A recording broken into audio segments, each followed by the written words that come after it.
Good afternoon, everyone. Thank you very, very much for attending this afternoon. My name is Robert Kissack. I am the head of studies and also associate professor here at IBEI. It gives me great pleasure to welcome you all to this roundtable on war in Europe.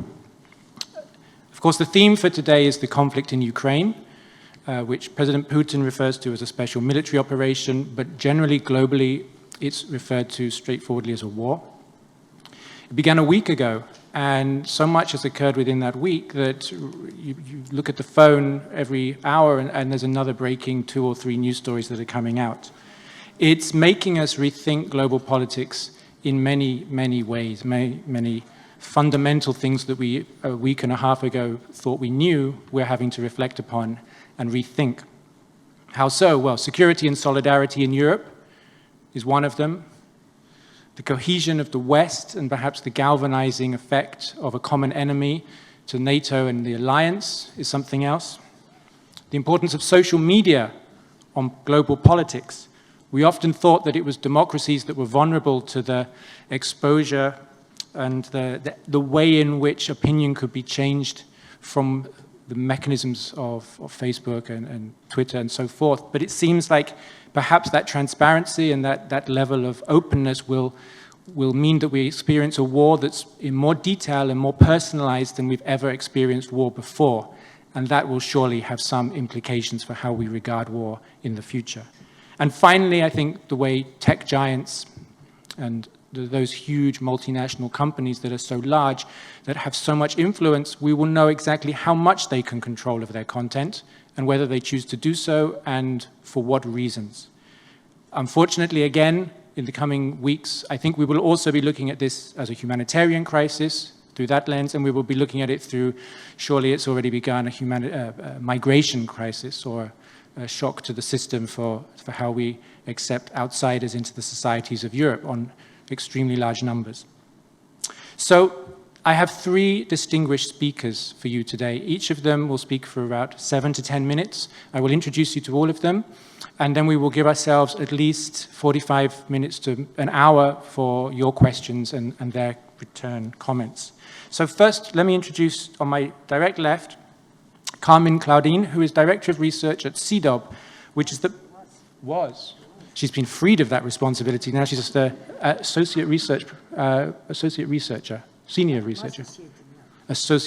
researcher at the Barcelona Center of International Affairs. She has over 40 years experiencing, firstly, the Soviet Union, and secondly, Russia. But more particularly and interesting for us, of course, today is her expertise in Russia and Ukraine's domestic affairs, their domestic politics, their foreign affairs. And she's traveled extensively in the post-Soviet space, and she's studied in detail the process of reform in post-Soviet societies. She's traveled extensively through the region, and she's been an OSCE observer in Kazakhstan, Russia, Belarus, and Ukraine, and she speaks Russian. So she, in the first instance, will give us the insight or her views on the relationship between the Ukraine and Russia. Next, on the far left, Jeffrey Michaels. Many of you will have perhaps had a class with him last semester on American foreign policy, or this semester on the weapons of mass destruction. Jeffrey is here with us at IBEI these years as a senior fellow in American foreign policy and security in a joint program between IBEI and the Institute of Estudis Nord-Americans, a new program that we've founded and that he is the first of our distinguished visiting fellows. Previous to being with us here in IBEI, he was a senior lecturer at King's College London in the Defense Studies Department. He's also been an official at NATO and in the US Defense Department. He has held visiting fellowships at King's College and also Pembroke College, Oxford. And perhaps, I think this will, if not in his direct first comments, but through the Q&A come out, he is the co-author with Sir Lawrence Freedman of Evolution of Nuclear Strategy, Edition 4. And that, of course, with the news last weekend that nuclear forces have been put on alert, is something which either you or he will, I guess, touch upon. And finally, in the middle, another distinguished colleague here at IBEI, someone who, if you are doing Masters in International Security or the elective in Genocide and War, you already know, Professor Martin Shaw. He is a research professor at IBEI, and he's an emeritus professor from University of Sussex. He's written on the historical sociology of war and of global politics more broadly, and of course on genocide. And we will have from Jeffrey more of a view of the West, NATO, American, Russian relationship, and finally from Martin, his comments will be more open and more broad, perhaps contextualizing in a larger picture. So with no more to do, I'd like to welcome to the floor the first speaker, Carmen.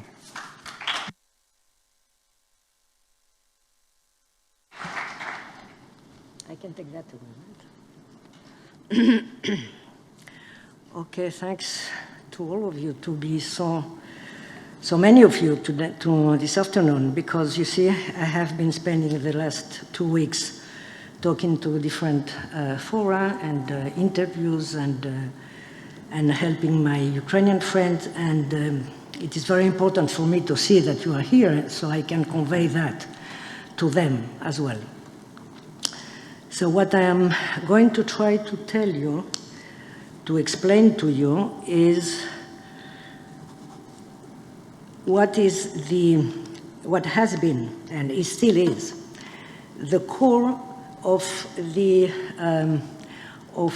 arguments that the Kremlin, and when sometimes I would say just Russia, I always mean Putin's regime and the Kremlin, not Russia, Russian people. Maybe we'll come to that at some point. So Russia means in this context the Kremlin, Putin's regime.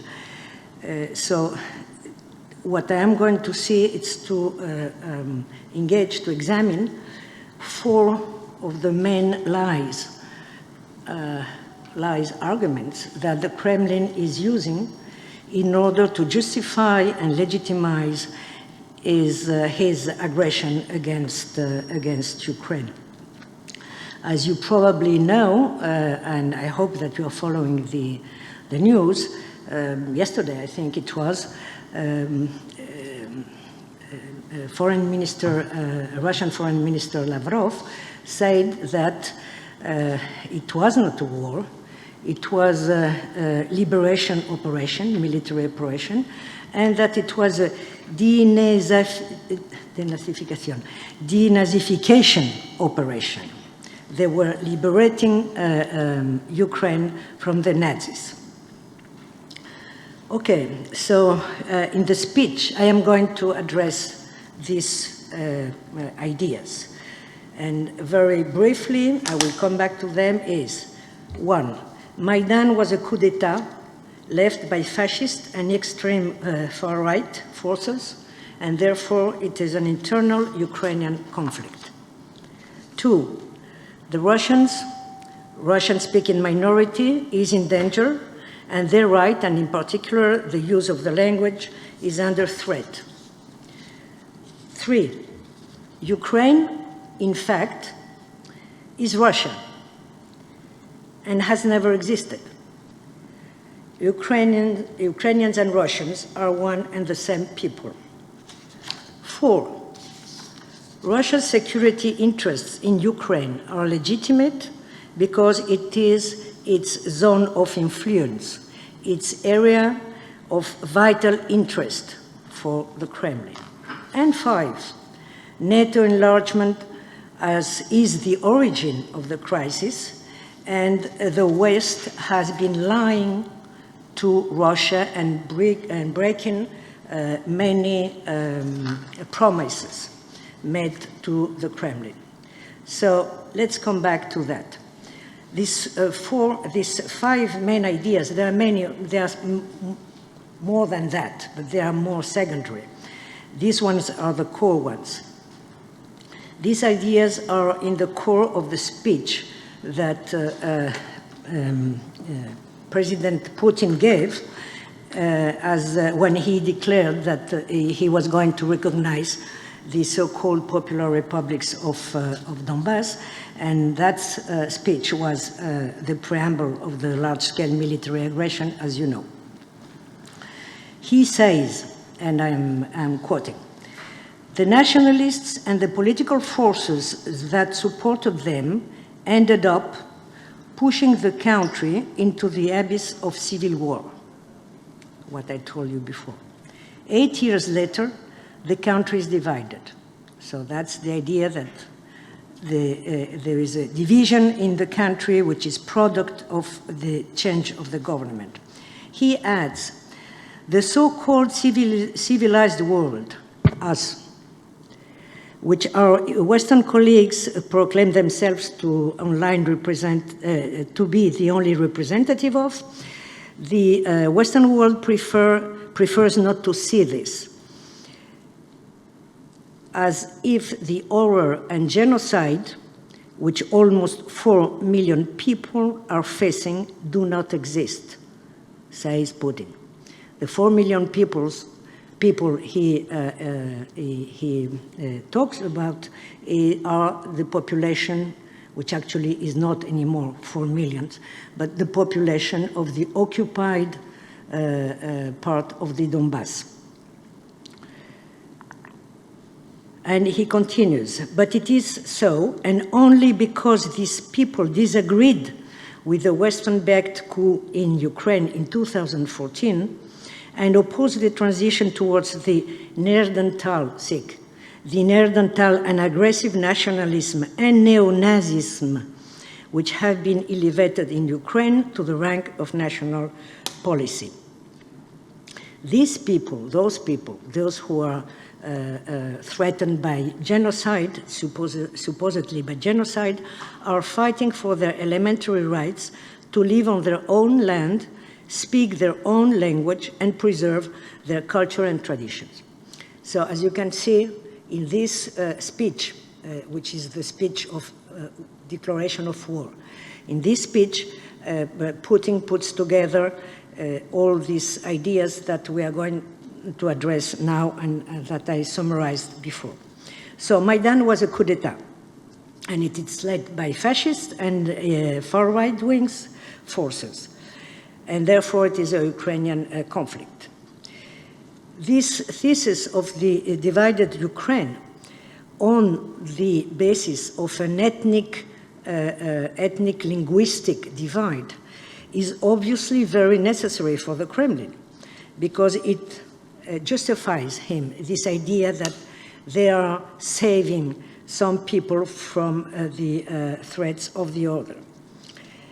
The problem is that the data we can check contradict completely this gross distortion of the facts. In Ukraine since 2014, when, as you know, there was Euromaidan happened and there was a change of regime. So since 2014, there have been 4 elections, 2 presidential, 2 general elections, actually 5 because there was a regional elections in 2014 and 2019. These elections were observed and approved by the OSCE Electoral Observation. I was in one of them. And in these observations, by the way, Russia took part in them. These observations, the results of this observation, do not reflect this alleged internal division and do not correspond to the performance of a government that would have arrived through a coup d'etat. As for the far right, of course it exists in Ukraine. Unfortunately, it exists in almost all European countries, and not only European countries, as we know. But by the way, as I had the opportunity to say to some, I don't remember what media it was, the far-right presence in politics is much more worrisome in Spain, for instance, than in Ukraine. So the far-right, it exists in Ukraine, of course. It is always very visible because far-right are never discreet. But the thing is that they are not in the institutions. They are not present in the institutions the way they are, for instance, in France, in Spain, and in other countries. They have not even managed to cross the 5% barrier to occupy one seat in the parliament. So where is the control of the far right in Ukraine? And there is this testimony of, that I think it's very important, of the leader of Ukraine's Jewish community. He's called Joseph Zissels. He's a great person. He has been many years in the Gulag. He was a Soviet dissident at his time, and I met him 2 or 3 times. I met him the first time in 2014, in May 2014. It was just at the very end of the events of Euromaidan, and I asked him about the danger, the potential aggression of the far right in Ukraine. As a Jew, he would be especially worried about it. And Joseph Zissel he's still living, a great sense of humor. He looked at me and after a little while said, "Oh, I am very concerned." And a little silence, he says, "About the Russian aggression. I am very concerned about the Russian aggression." And that was in 2014. And to finish with this aspect of the far right, I want to remind you that, and that has to do also, that is important also for the next point we are going to see, the language thing. If the Ukrainian population would have been dominated by far right thinking and would be dominated by anti-Russian speaking people, how is it possible that they have chosen in the last elections, in a proportion of 70% of the voting population, a president who is Russian by his family and Jew? So the second point, if I am too long, you just interrupt me, and then I wouldn't dare interrupt you. Okay. So the Russian-speaking minority, the second argument, I will try to be very brief. I mean, really, I have data from United Nations, but, you know, I can tell you then afterwards. Not now, because unfortunately there are any war, but there are very cheap flights to Kiev. It's only 3 hours and 20 minutes. It's around the corner. Anyone can go there and see that people speak Russian or Ukrainian, and without any kind of problem. In the society, in the sector of the society which have been supporting the new government and the change of regime, a huge amount of people are from Russian origin. Most of my friends have a father or mother, a grandma, a grandfather, either Russian or Ukrainian, and it just doesn't have any importance. So if you want data, I can come back to that. That Ukraine has never existed is another very original idea of the Kremlin, and it is very, I mean, it's not a very important idea except for that it shows the imperialistic and neo-colonialist way of approaching Ukraine statehood.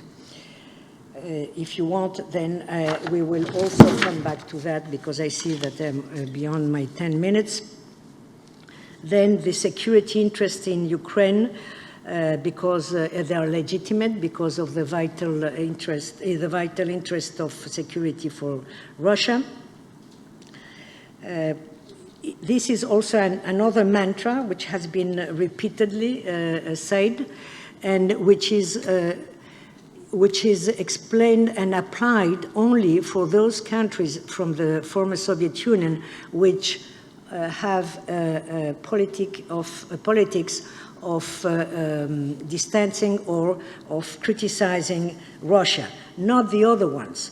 The other ones, those who are close to Russia, do not represent any kind of danger. So the NATO enlargement, I would like, if you could give me 3 more minutes, because this is a very popular, so to say, argument that I have been listening in European countries, in Spain a lot, mainly from some sectors of some left-wing forces. And this is the idea that everything is the fault, all that comes from the fault of responsibility of NATO, which has been enlarging and getting closer to Russians' borders, and by doing that has been breaking a series of promises made to Soviet, at that time, Soviet leader, Mikhail Gorbachev. The most important episode, which is repeated constantly, is that the State Secretary, the US State Secretary James Baker, would have said to Gorbachev, don't worry, we will not go further to east, not 1 inch forward. The thing is that it is very important, and it's true that he has said that to Gorbachev, but in what context? And I think that I'm not going to tell you my opinion. I will tell you Gorbachev's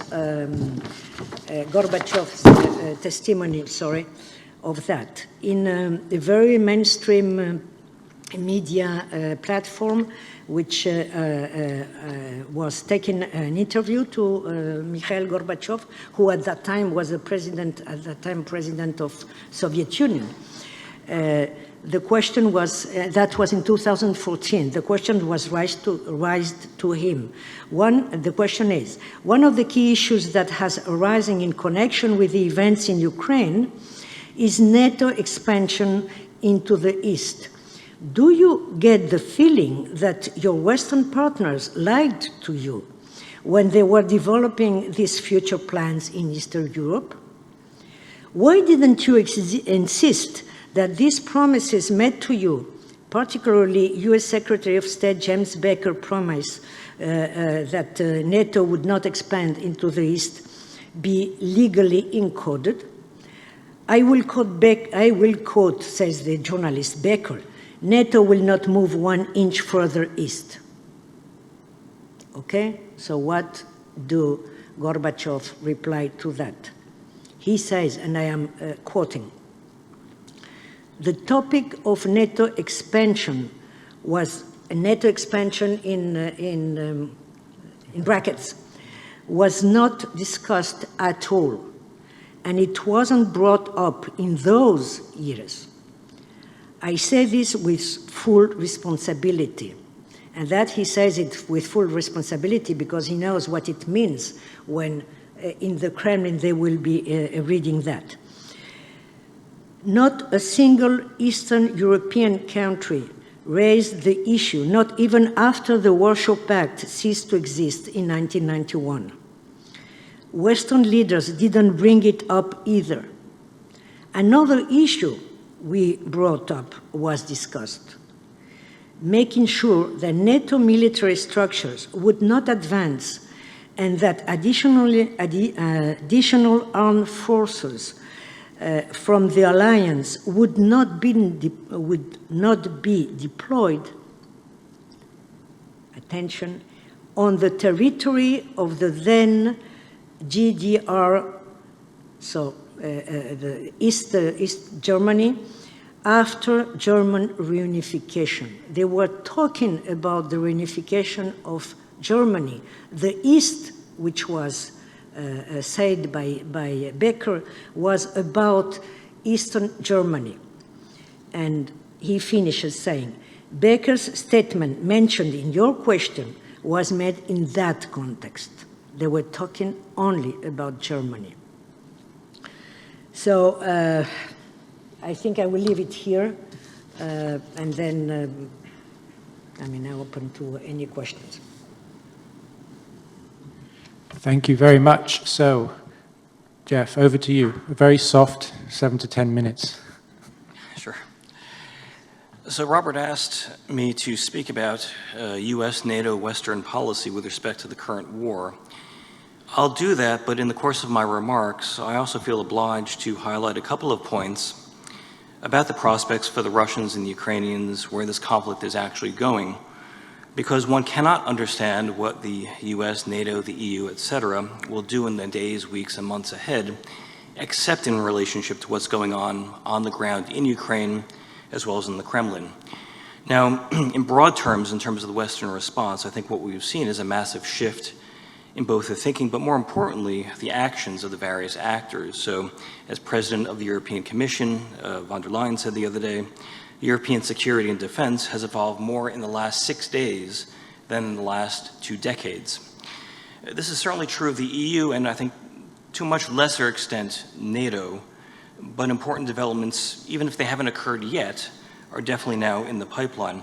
So if you go back to 2014 with Russia's annexation of Crimea, already you had a Western response, but it was relatively minor compared to what we are seeing now. Western sanctions were a fraction of what have recently been announced. You didn't have the ban on Russian airlines, you didn't have the removal of Russian banks from SWIFT, and so forth. From NATO's perspective, the immediate response to the events in 2014 was essentially non-existent. NATO didn't really get going until 2.5 years later with the Warsaw Summit and the dispatch of what were then essentially tripwire forces, these small battle groups, to Estonia, Latvia, Lithuania, and Poland. It was, maybe by 2018, things get going a bit more. You have more significant measures taken in terms of increasing the number of forces available that could potentially respond to Russian aggression against NATO. For NATO member states, progress was always quite slow in terms of increased defense spending. But what 2014 did was essentially to stop the decline in the years after the Cold War, where it had been more or less constantly declining. And in the years after 2014, we've seen some limited increases. Now, compared to what Germany announced just the other day about increasing its defense spending, the earlier period was quite, by comparison, insignificant. Now, throughout this earlier period, there was a great reluctance to do too much. The forces stationed on the eastern flank were to be rotated in and out and not permanently stationed there. There were no new bases like you saw in West Germany during the Cold War. They were intended to deter, though how effective as a deterrent they actually were has been much debated.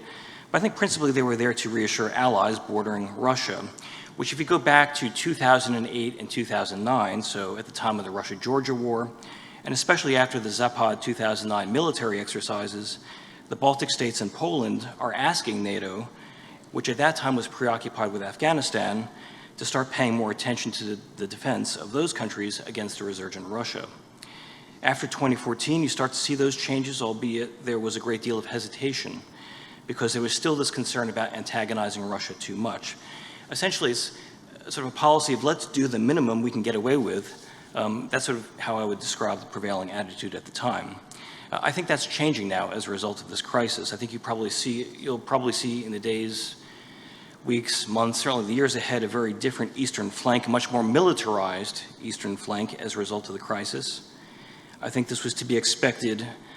Even if Russia hadn't even invaded Ukraine, the very fact that they built up so many forces, military forces around Ukraine threatening to invade, I think would have resulted in this action.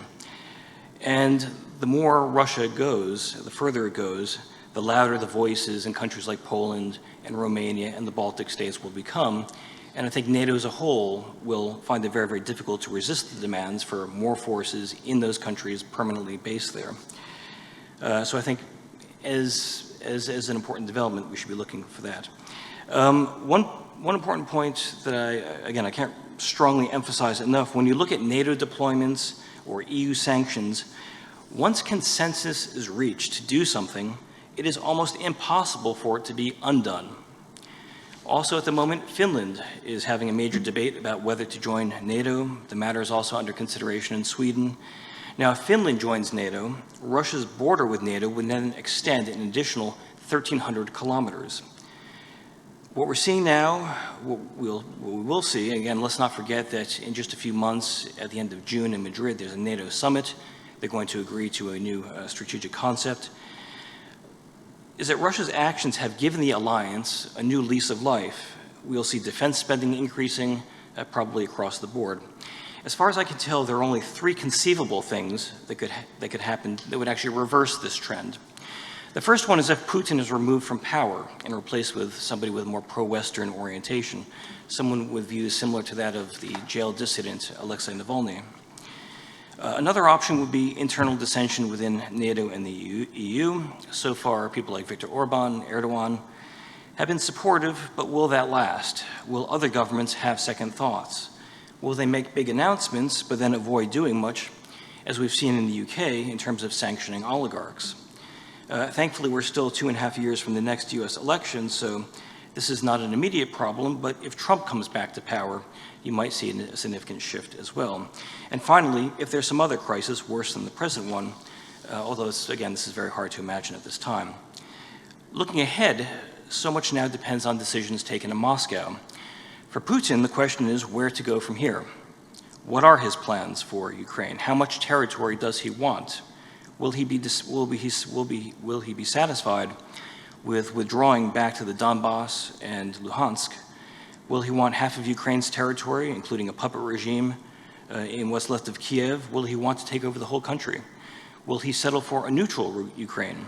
And how far, or even a demilitarized Ukraine? And sort of how far will he go to get what he wants? If the military operations his forces are conducting are getting bogged down indefinitely, then will he authorize an increasing amount of firepower to be used to break the back of the resistance? Will there be a massive increase in conventional bombing, possibly chemical use, even use of a tactical nuclear weapon, at least as a demonstration? It's not only a question of how far he will go, but also how far the officials working for him, the generals and the Russian population, will let him go before they get fed up and revolt, perhaps even launch some sort of coup along the lines of 1964 with the removal of Nikita Khrushchev. At the very least, I cannot see the West ever cooperating with Russia again so long as Putin remains in power. Essentially, after all the lies and all the crimes, he simply cannot be trusted ever again. Likewise, a lot will depend on the Ukrainians. How much more pain can they withstand?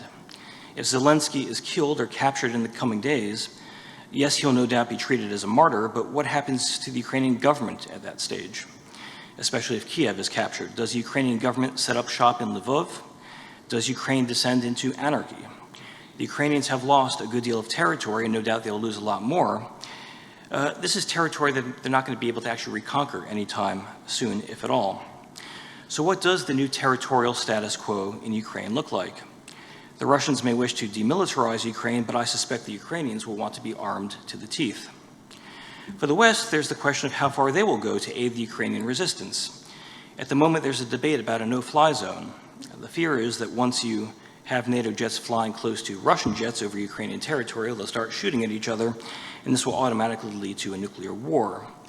There was a similar concern recently about giving the Ukrainian Air Force planes, giving them new planes to fly. On the other hand, the US and European countries are quite openly supplying all sorts of other weapons, anti-aircraft weapons, Stinger missiles, anti-tank weapons, small arms ammunition, body armor, etc. And I can only assume drones as well. Will all this equipment be effective? Probably not immediately, as it'll sort of trickle in slowly, and will be used to supply forces in the west of the country rather than in Ukraine or Kharkov. But I think it will have an effect, and it will have a notable effect over time. And so finally, just to conclude, since I'm out of time, perhaps to end on a more provocative note, we cannot forget that this is a nuclear crisis. I still don't know whether we've actually reached the point of October 1962, or whether we're actually past that point now. I don't think that this is going to be some sort of strategic nuclear war between Russia and NATO, but that's not to say that nuclear weapons won't be used, whether, as in, when I say used, as in actually exploded above ground, either at sea or in Ukraine itself. I don't think it's likely, but the possibility exists, especially in the context of an irrational Putin on the one hand and a frustrated Russian general staff on the other. Finally, even in the absence of any deliberate resort to nuclear weapons, Ukraine's 15 nuclear reactors are all potentially vulnerable as a result of the fighting, so we shouldn't discount a nuclear crisis, even if it's a very different type than we might be thinking about. Thanks. Thank you very, very much. And finally, I'd like to pass the floor over to Professor Martin Shaw. Martin, please go ahead. Thank you, Rob. Thank you. I agree with just about everything that the last two speakers have said, but I want to put this in a little bit more in a historical context. A country invaded, cities burning, civilians being killed in the streets, happening in Europe in the 21st century. Sadly, it's not a new development, and it's a global as well as a European problem. I think we need to see this in the context of a long history of warfare over the last 100 years in which cities have been attacked in this way, and we could start maybe the history with Barcelona and Guernica in 1937, and you know, through the Second World War in many places, but also after the Second World War. You have to remember that after the Second World War, the peace, such as it was for the 40 years of the Cold War, was partly the result of the threat of both NATO and the Warsaw Pact to incinerate each other's cities. And even while this cold peace was taking place, cities were harmed in ways which are very similar to what is happening in the Ukraine.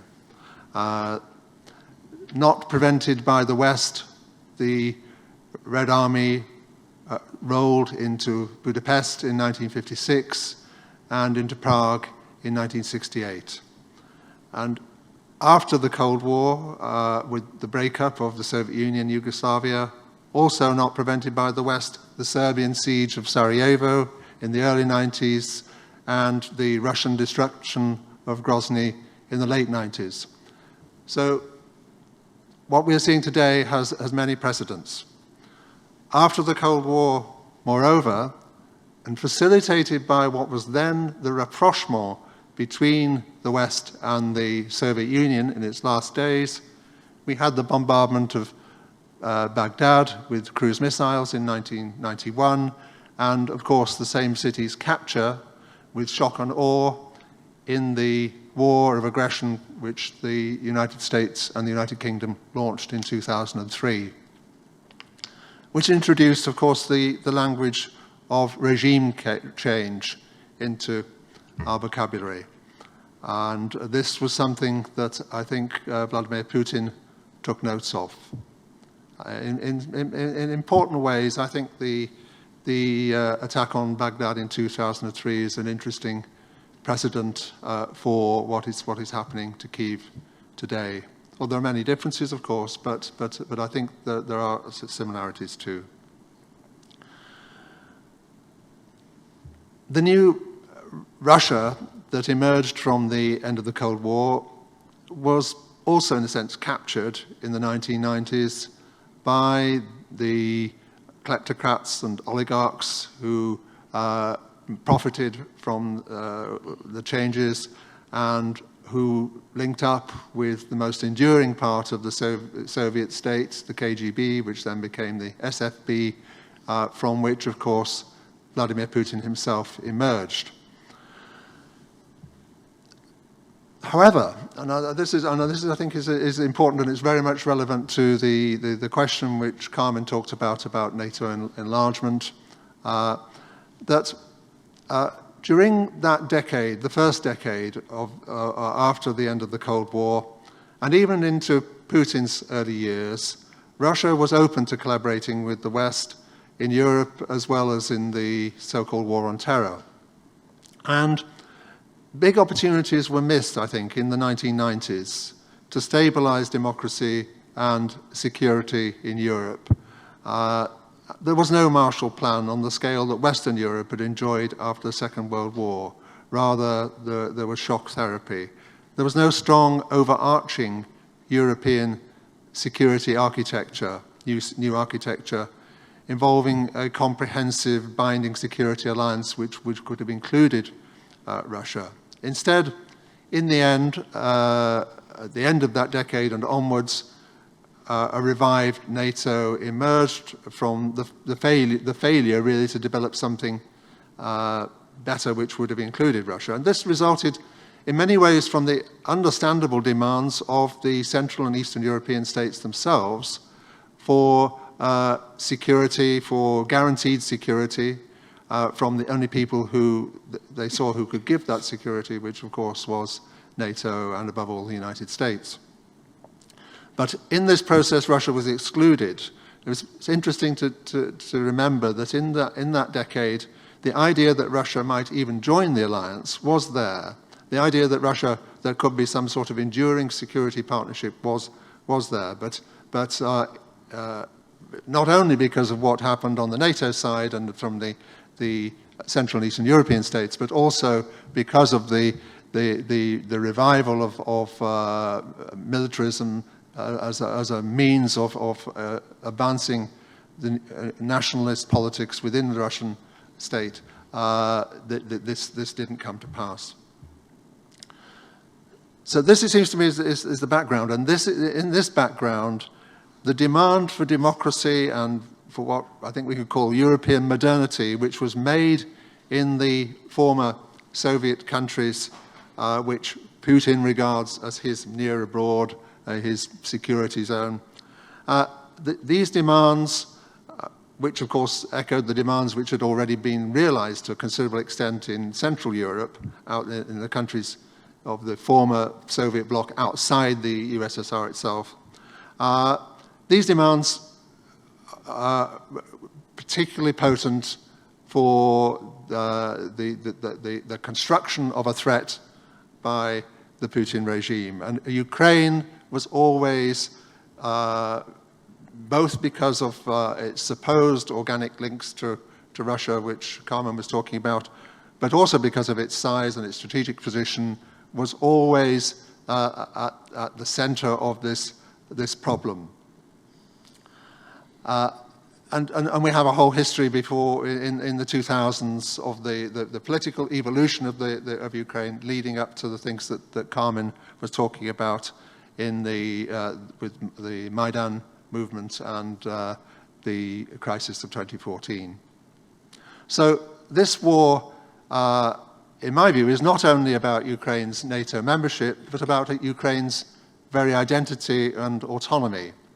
And when President Zelensky says that Russia aims to erase Ukraine, its history and people, which for me, as somebody who writes about genocide, has echoes of a claim of a genocidal threat. I'm not saying that there is a threat of a developed genocide here, but I'm saying that the mentality, in a sense, it comes from that sort of place.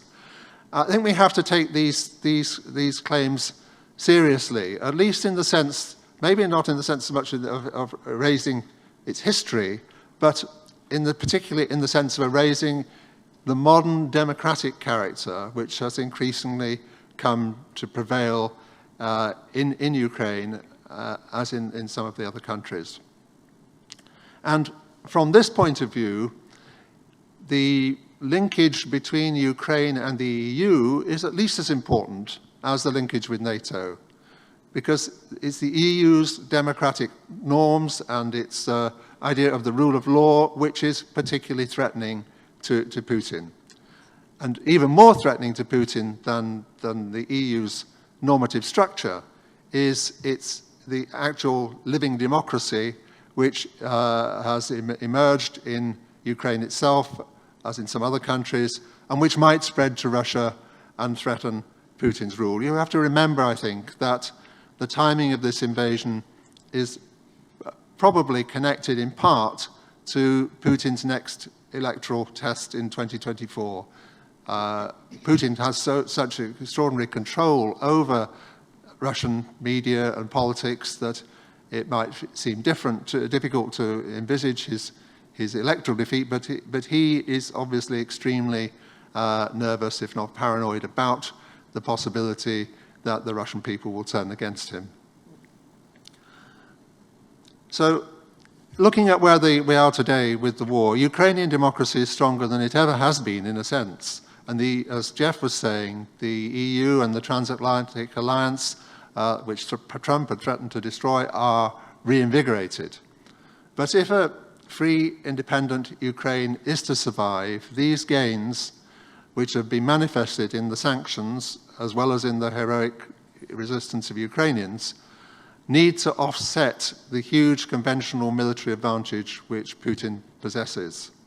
And that is obviously a very big challenge. Ukraine must prevail, it needs to prevail, but it's not certain that it will. Earlier this week, people were saying that Russia's war had stalled, but their forces are mostly intact. We're only at the beginning of this crisis. It took 28 days for the United States to conquer Iraq. A week is still a very short period. People talk about armed resistance even if Russia conquers Ukraine's cities, but I think we have to remember the awful quagmire of Syria and what Putin's air force helped to do to pulverize the opposition in that country. Civil society organizations are talking about safe areas, but how would they be protected? Remember that Srebrenica in Bosnia was such a haven, and the United Nations and NATO failed to protect it. Civil resistance will certainly continue if Russia succeeds in occupying Ukraine, and this will eventually produce change, I'm sure, but it could take a long time. For the Czechs and Slovaks after the occupation of 1968, which did not involve the level of destruction now happening in Ukraine because there was not the same sort of military resistance, it still took 2 decades and the winding down of the Cold War. Ukraine, in a long-term insurgency or reduced to a Western rump, would serve Putin's purposes as well and be a huge defeat for democracy in the short term. Unfortunately, I think it's probably correct that NATO cannot impose a no-fly zone, but I'm not sure that we needed to be quite so unambiguous about that in public. And we may yet see atrocities so serious that Western leaders will revisit the level of military intervention or the question of military intervention, which is already going on in indirect ways through the supply of the Ukrainians. Europe has come a long way, but it has not done enough, and we have little time. I think we need to do the difficult stuff, foregoing Russian gas and with deeper sanctions on the financial institutions involved in the gas business. We need to look more ambitiously at Russian businesses and oligarch property, especially in London, but perhaps also here in the port of Barcelona, where I see that there are oligarchs' yachts comparable to the one that's in Marbella, which comparable to the one that has been seized in Hamburg.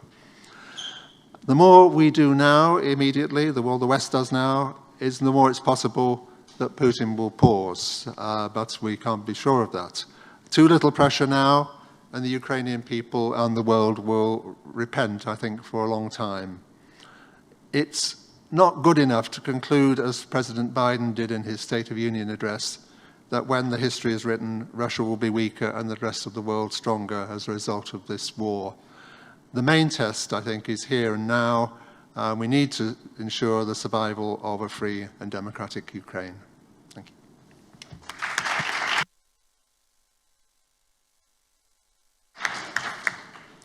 Right, well, we have 2 roving microphones. Gloria has one here, and I think Agnes has another. If you would like to raise a hand, if you have a question or a comment. I see Radzi here at the front. I see 3 here, and 1 there.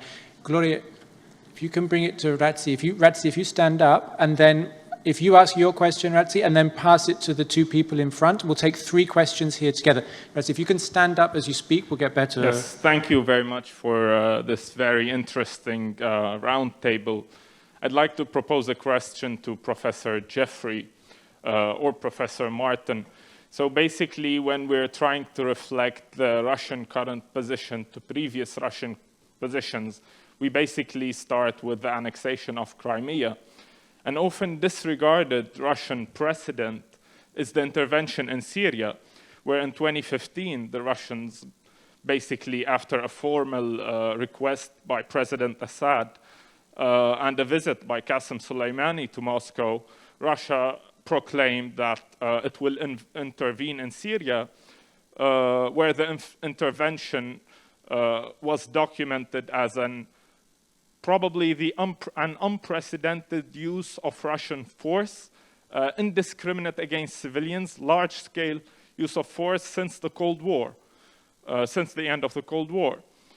Basically, also in 2017, Putin in an interview announced that the troops deployed in Syria will probably be, until further notice, permanently deployed, and today they are.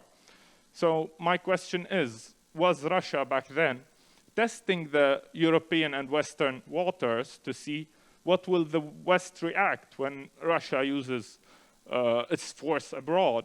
And when Russia or when the West didn't react, Putin took it as an opportunity or as a precedent and concluded that obviously if this happened, such a large-scale indiscriminate abuse and perhaps violation of international humanitarian law, and not much media was directed on this crisis. Perhaps the same will be when Ukraine, the planned future invasion, will happen. Thank you. Could you pass it to you two there, each of you?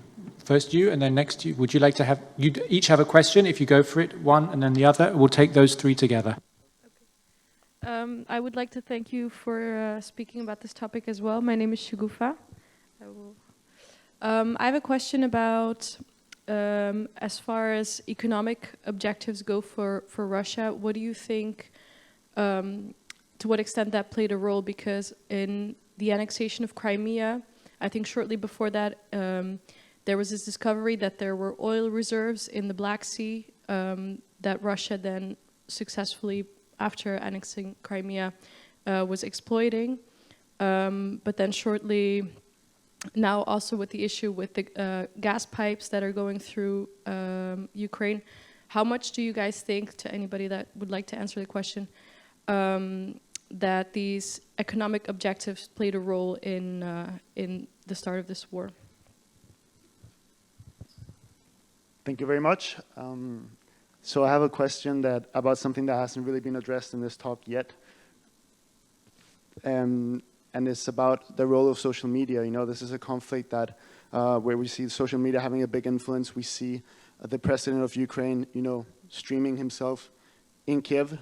So what do you guys think? I know maybe this is not your expertise, but what do you guys think the role of social media will be in this conflict? Thank you.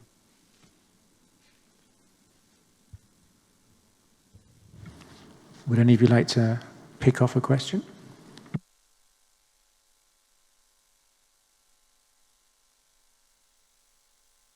Okay, I will take the economic one. I mean, whether there are economic objectives, goals in Russian intervention, annexation in Crimea. I don't think so. I mean, it doesn't mean that there are no economic interest in that. But the main objective and the main reason was purely political, cultural, symbolic. Crimea is supposed to be part of the Russian spiritual identity, and Russian narrative very carefully forgives, don't speak about, for instance, the Crimean Tatars, who were living in Crimea much before Russia arrived, but Crimea is definitely a completely symbolic goal for them. Not only, there is of course military goals behind that and behind the political one, which is to secure the access to warm seas, which has always been a main concern since the czars of Russian diplomacy, Russian foreign policy. So there are other ones. But really, Crimea has been symbolically extremely important, and it has shown that it has put in Russia, inside Russia, at that time in 2014, it has put Putin's scores to 80% of support and something like that. And which is very interesting now is that nothing like this is happening with this intervention in Ukraine and this pseudo salvation of Russian brothers in Donbass. And more the contrary. And we have been seeing these last days with the very first Russian prisoners, who, by the way, are kids. I mean, they look like being 16 years old, 17, and they hardly knew where they are. I mean, they were told that they were coming to liberate the country, and when they arrive there, they see the population, absolutely normal, what Russians say and Ukrainians say, нормальные люди, normal people. That means everyday people, the man in the street. They come in front of the tanks with no arms, trying to stop them. And that is something that happened in Prague 68. Actually, the Soviet troops at that time didn't even know that they were arriving to Czechoslovakia and to Prague. And they had exactly the same situation. They thought they were liberating a country, and they found themselves in an undefended population stopping in front of the tanks. So I don't think that the economic goals were, I'm sure, it was definitely not the main reason.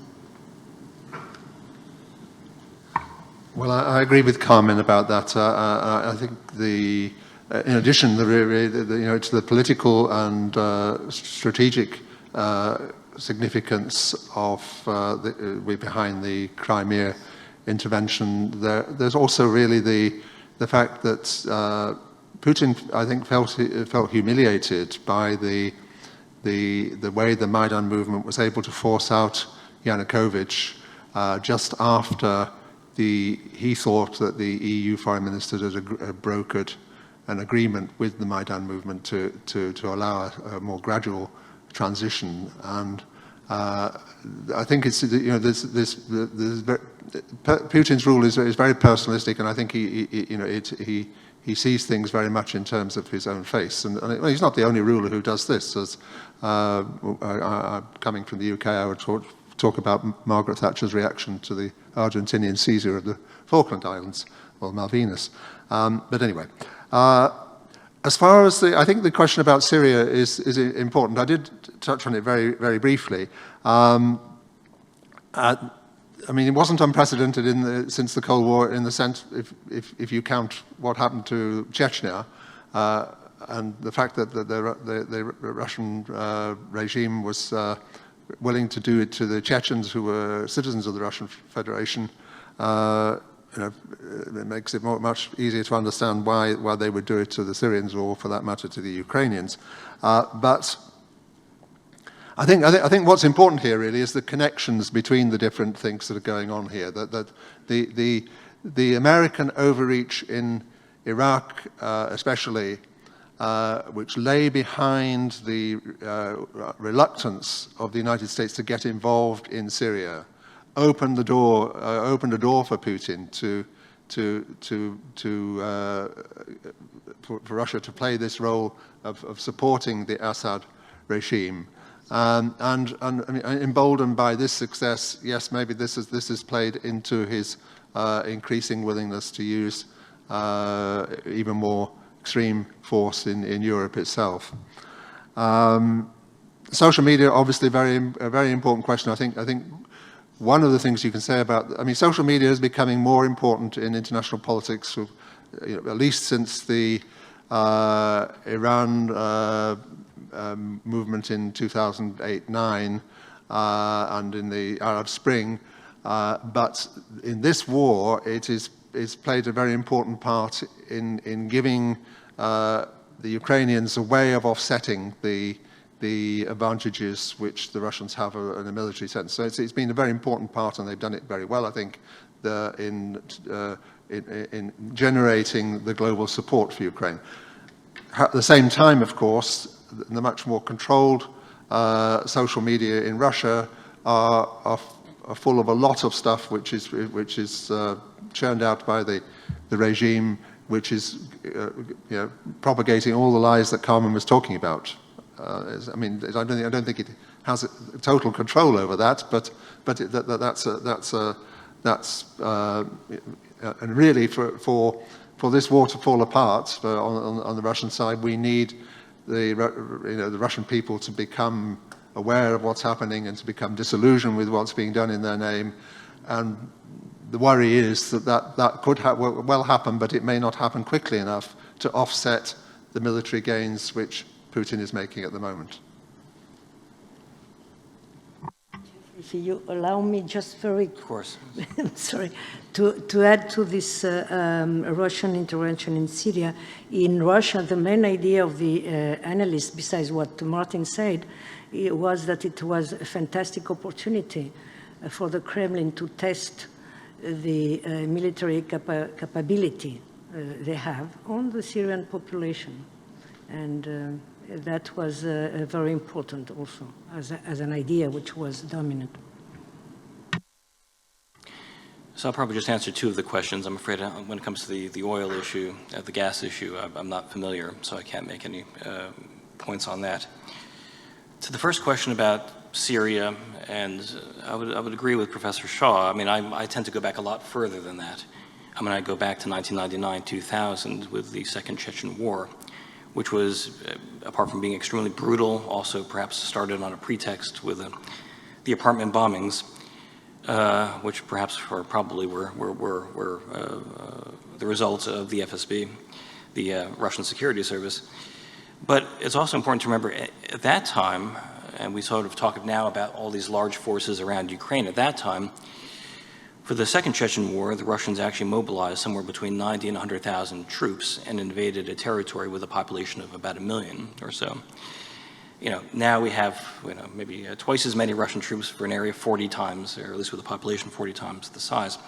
But if you go forward, for example, in terms of Western response to those sort of actions, if you go to, say, 2006 on the streets of London with Alexander Litvinenko being poisoned with polonium, I think it was, and you have a number of other incidents that occurred after that, similar with Salisbury, it was in 2020, with the poisoning of Skripal and his daughter. So, I mean, yes, you have a lot of different experiences that you could say where Putin has observed the Western response, which is more or less been to deplore whatever the situation has been, but essentially go back to business as normal.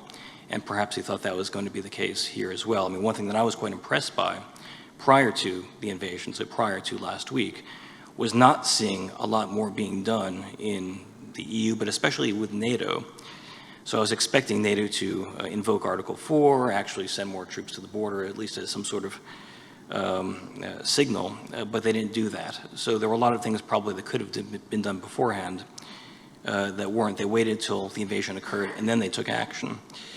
But overall, I tend to view these things as more opportunistic, as opposed to saying that this was always his plan going back 10 years or something like this, and that the next stage is invading the Baltic states or Poland or something like this. I hear a lot of those kind of arguments, but I've never bought them. As to the social media issue, again, I sort of agree with Professor Shaw in terms of it's been wonderful for Ukraine's own efforts to generate attention and sympathy from the world for its cause, certainly to undermining Russian claims, of which there are quite a few. But one thing I find interesting, and this sort of goes back to how useful or not it is, and I think the Arab Spring is at a very important point, because when we started hearing about how useful Facebook and all these other social media tools were to essentially facilitating a revolt in places like Egypt, I've always been a bit more skeptical about the utility of this, how important it really is. I mean, at the end of the day, when we look at this conflict, what we see, even if we're looking at our smartphones and so forth, are Russian tanks, Russian bombs, Russian fighter planes, Russian soldiers on the ground. It is still hard power in the classic terms.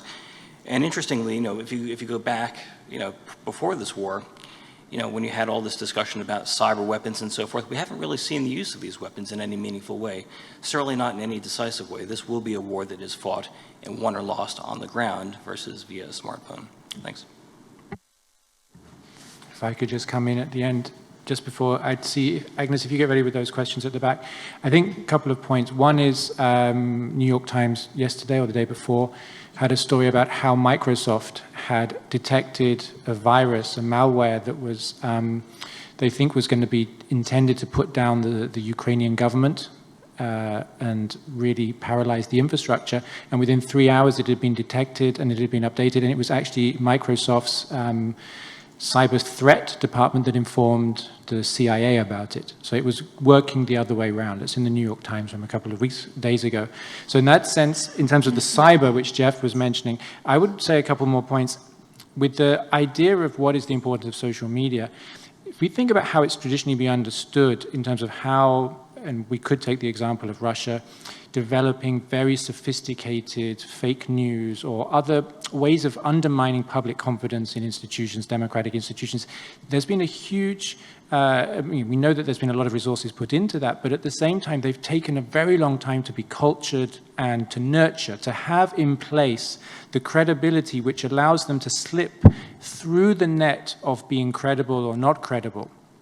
Now, not only have we seen recently a lot more attention to detail on the metadata around the images. So when was it filmed? The things which you can't actually unencrypt, or it's very difficult to change. But we have here a huge difference in the speed.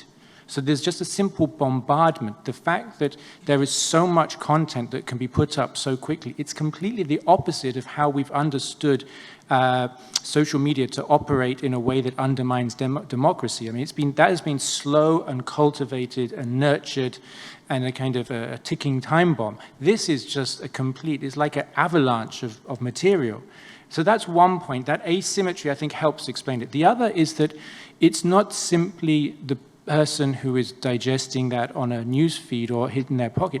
It's the way in which it's proliferated across so many globalized forms of media in general. And I think here the good example is Black Lives Matter taking the knee as a phenomenon that went global, and it went into venues, sports events, sorts of platforms where it was a global audience was watching, and that could not be sanctioned. It could not be silenced.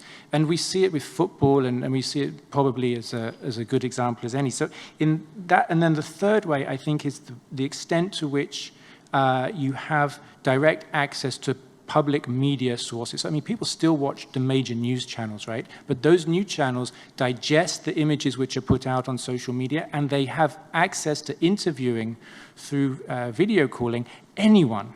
So that is then put on a regular platform, which is lifted to the authoritative status of, definitive. And I think that's how we have this very clear normative position on who is right and who is wrong. And it, of course, helps that everything is in English, right? That is so important, that these messages from at least the elite are going out in English and they're being sent. So that, I think, would be a couple of points to think about as structural issues. So if I would like to take, there's a couple at the back. Agnes is ready with the microphone. If we take three together at the back, and then I see another clustering around here. So, yeah, a hand up. Agnes, do we have a hand? Please go ahead. Okay. My name is Luis. Thank you very much for the very interesting talk. I wanted to ask about the negotiations that are going on, and if there are any possibilities for reaching an agreement there. I know that in different interviews it has been said that a purely demilitarized solution is not very feasible because Russia has other interests of politically dominating the country. But also, in a sense, it is often thought that negotiations tend to reflect the military power. So if we take into account the increasing position of Russia with this influx of weapons and also the sanctions, I could imagine that maybe Russia can compromise for something that is away from their maximalist goals. So I was wondering whether you think that it's possible that the military zone maybe coupled together with elections, for instance, or a complementary agreement on the Donbas and Crimea status could be feasible in some way, or if you think that negotiations are just being used as a way of giving the impression that they tried diplomacy, but in the end they have a clear agenda on the military path. Thank you. Okay, thank you. And anyone else around that? I see a hand shot up at the back, Agnes, and then one that's a little way forward. So if we take the hand at the back and then one more from that cluster, and then we'll come to another cluster here as the third round. Yeah, hello. First of all, yeah, thank you for the wonderful talk. I just wanted to maybe try to bring some nuance to what was being said in the beginning, which according there was some Putin's lies, and just to make a stand, I'm not pro-Russia, but I also like to understand both sides and also see that there are double standards.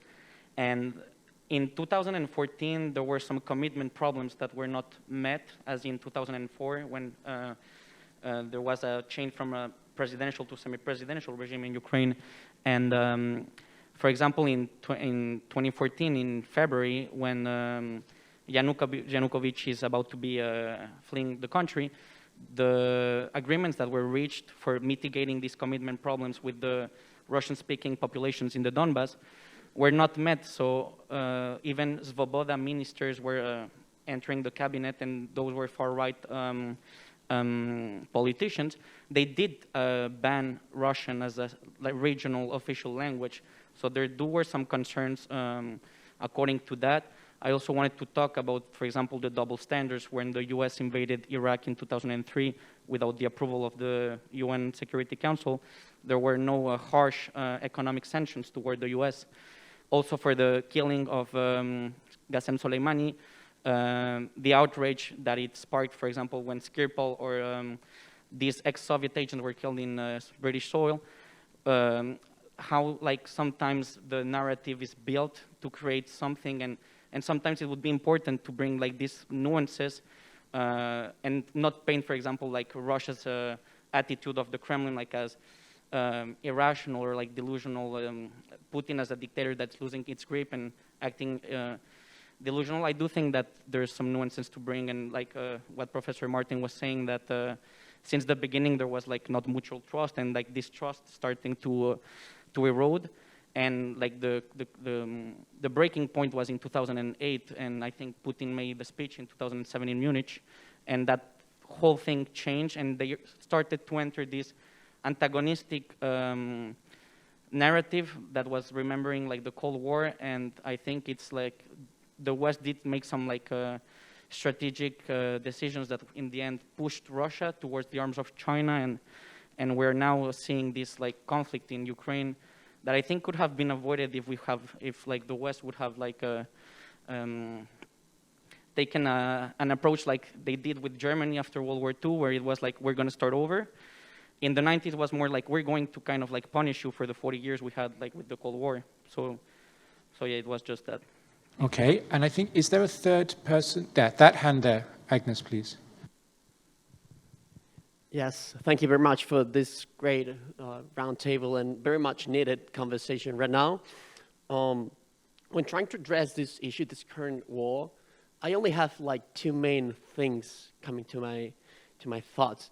First of all, the risk of a nuclear issue right here, and second of all, the humanitarian perspective on the crisis, the issue that's happening with all the migrants and all the deaths that are taking place right now back at Ukraine.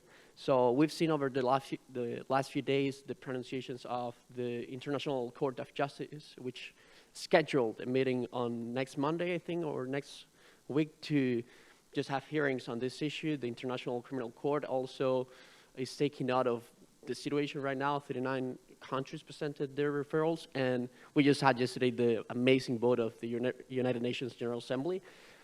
But still, some people are discussing whether Europe's really taking seriously this issue, because we're still having the Venezuelan crisis, for example, the crisis back at Yemen, the crisis with the Rohingya right now, all around the world. But right now that this is happening with Ukraine, and don't get me wrong, my total solidarity with the Ukrainian people and my total concerns about this invasion.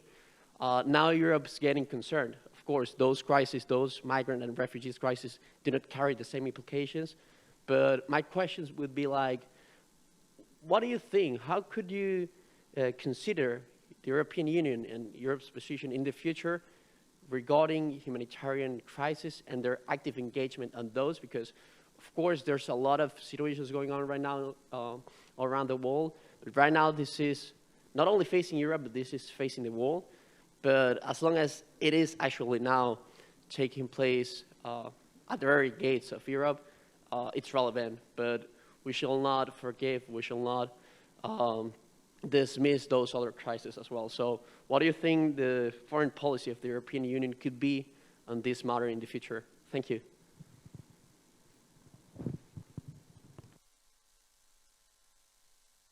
I will take the first set of questions, which are the trickiest ones. I'm not sure I will be able to remember all the aspects of your questions. If I forget something, please tell me. First, in order to make it clear, I never said, or then I didn't say it properly, clearly enough. I never said that Russian attitude or actions were irrational or delusional. Never.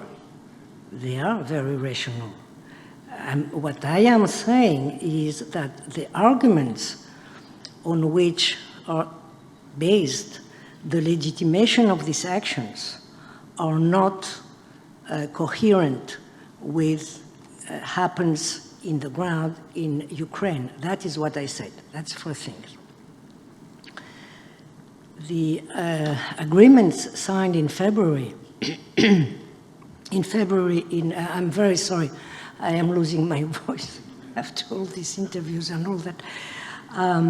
The agreements signed in Kiev in February with Yanukovych, the problem of these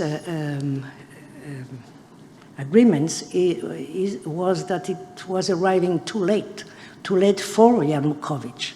When he signed it, the situation in the country, the power relationship had changed completely.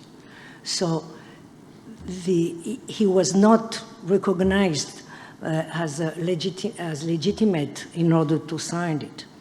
And immediately after the signing, and that was explained by people present during the signing. One of them was the Russian representative, who I know him. It happens I know him. He signed, and then he escaped. He just flew. I mean, because he knew that they were coming for him. At that time, people was really angry. And it was not the far right, again, I insist. They were very angry. They had been killing by hundreds of people. So he just flew.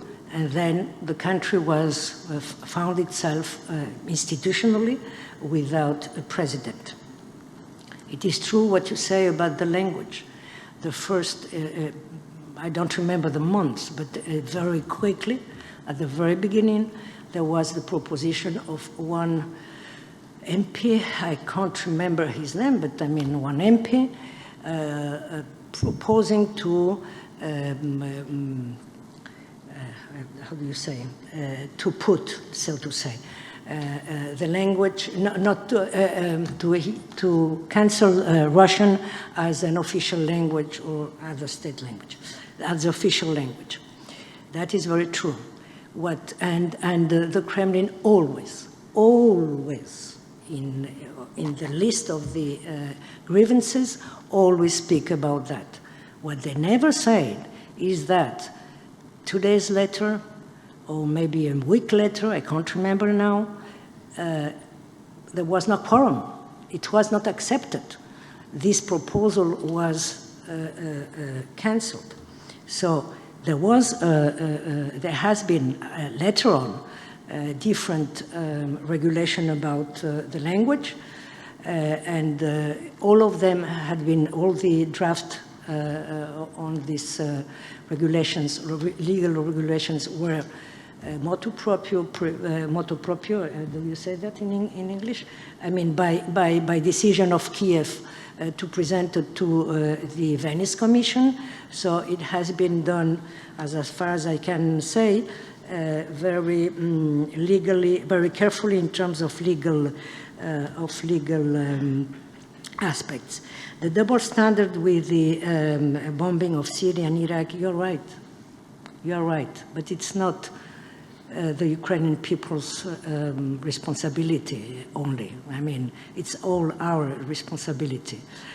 So now, if we can do something for the Ukrainians, and some of us have been doing all what we could do at some point for Syrians and Iraqis. What you say about the mutual trust and inspired by, based on what Martin said, I'm sorry, Professor Scholl said, it's true that there has been different moment of trust between Russia and its Western colleagues. Colleagues who by Russia have been called partners, and then colleagues, and then partners, and then colleagues, depending on the moment. But I would say that the beginning of the first cracks of this trust were not in 2008, even before, I would say. It was because of the two Chechen wars. The Chechen war and mainly the second one, and the repression of the Chechen people. I'm not saying that there were not real terrorists there, there were, but the repression was brutal, brutal. And the Chechen regime right now, which was born from this second Chechen war, is one of the worst things you can have in this moment on European territory. But no one, no one speaks about it because it's an internal affair of Russia. So Chechnya has started to this first crack in the mutual relationship. I don't share this idea that the West could have done more in terms of trying to prove the goodwill on its part. I really think that it has done a lot. And in my opinion, at some point, after some point, it has meant too much. And Russia has got a completely different message. And the message they got was that they had a very, very weak person, a very weak partners, I don't know how to call them, West in front. The EU in particular, and NATO also, has been very much in appeasement attitude policy, much more than a provocative policy. And I think that the Kremlin needed to be told, and has never been told seriously, what were the red lines. They were not told seriously and openly, but at the same time for the EU, there were these red lines, mostly around the human rights questions and all that, to say it very, very quickly. I don't think that in '91 anyone tried to punish Russia and to humiliate Russia. That is also part of Kremlin's myth. Soviet Union fell thanks to its own merit. You know, the West could have done, of course, what the West have done has contributed to that.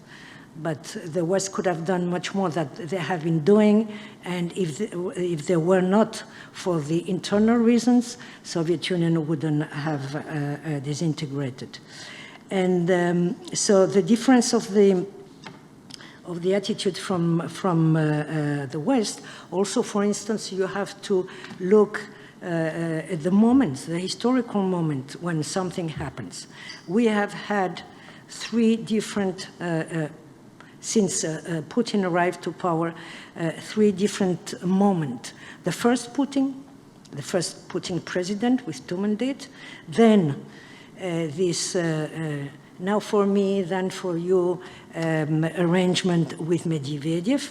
We had the Medvedev mandate for 4 years between 2008 2012, and then what I consider a new Putin, which is really the Putin who is responsible, who has started where we are, all the dynamic in which we are finding ourselves.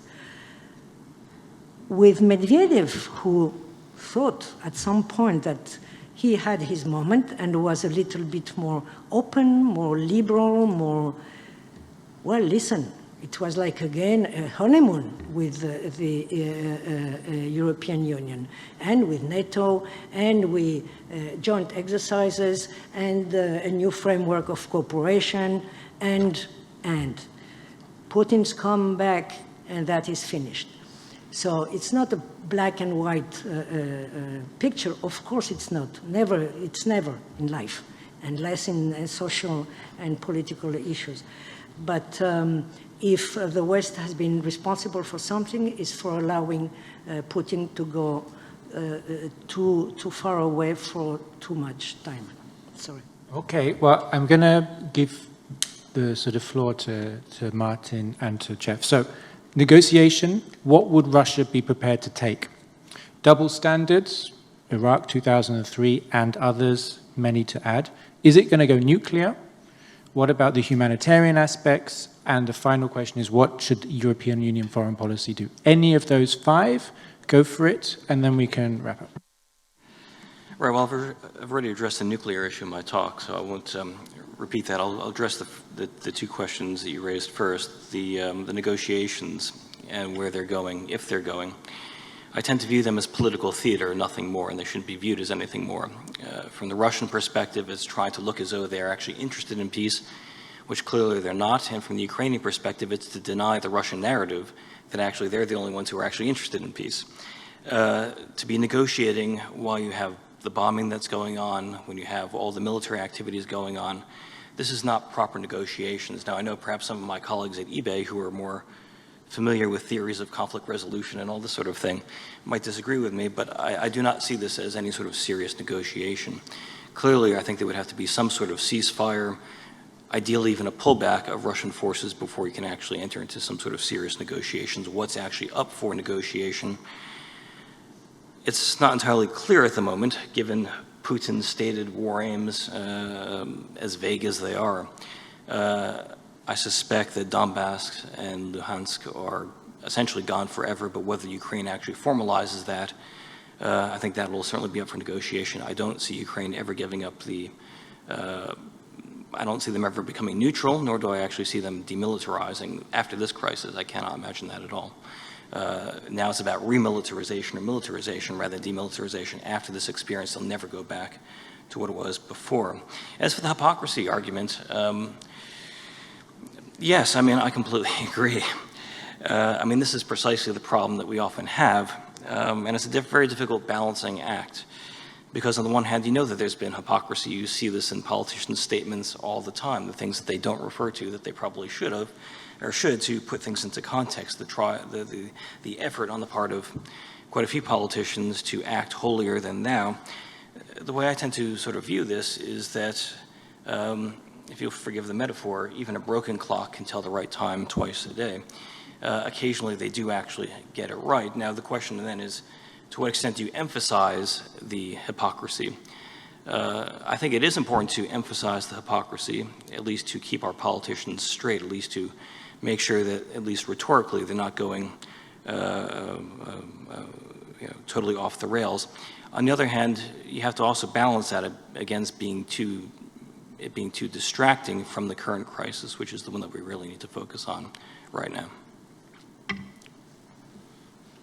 Well, I agree with what the other two speakers have said about the negotiations, so I won't say any more about that.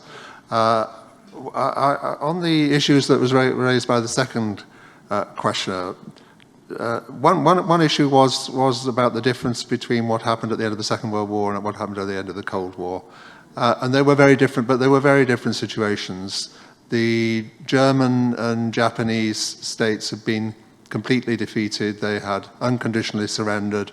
Their empires were dismantled, and the United States and the Soviet Union, in the case of Germany, and other Western powers, were able to comprehensively structure the situations. In the case of the Cold War, although Russia had in a sense been defeated, it wasn't the same sort of defeat. It wasn't a military defeat. The Soviet Union was initially intact. It fell apart under its own internal pressures and the pressures of democratization and so on. So I don't think they're very comparable situations.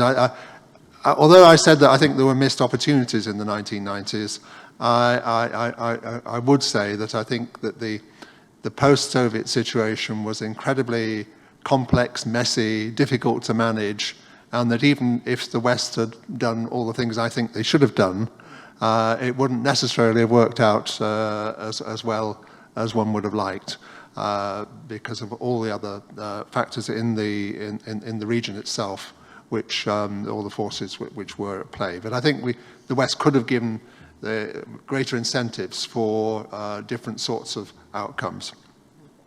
As far as the double standards issue, and you mentioned Iraq again, in my talk I compared Baghdad and what's happening now with Kiev. But I did so from the point of view of saying that I think the military situations bear comparison. I'm not saying they're the same, but they bear comparison. And also because I think the idea of regime change, which in a sense was legitimated by the West or by the United States and United Kingdom anyway, in the Iraq case, is part of what's at play here. But at the same time, I would say that again they were very significantly different situations from other points of view. The Iraqi regime, which the United States and Britain overthrew, was a genocidal regime. It was an appalling dictatorship, and many Iraqis welcomed that. The Ukrainian regime, which Russia is attacking, is a democratic regime, far more democratic than Putin's own regime, and Ukrainians do not welcome it. In this sense, they're very different situations.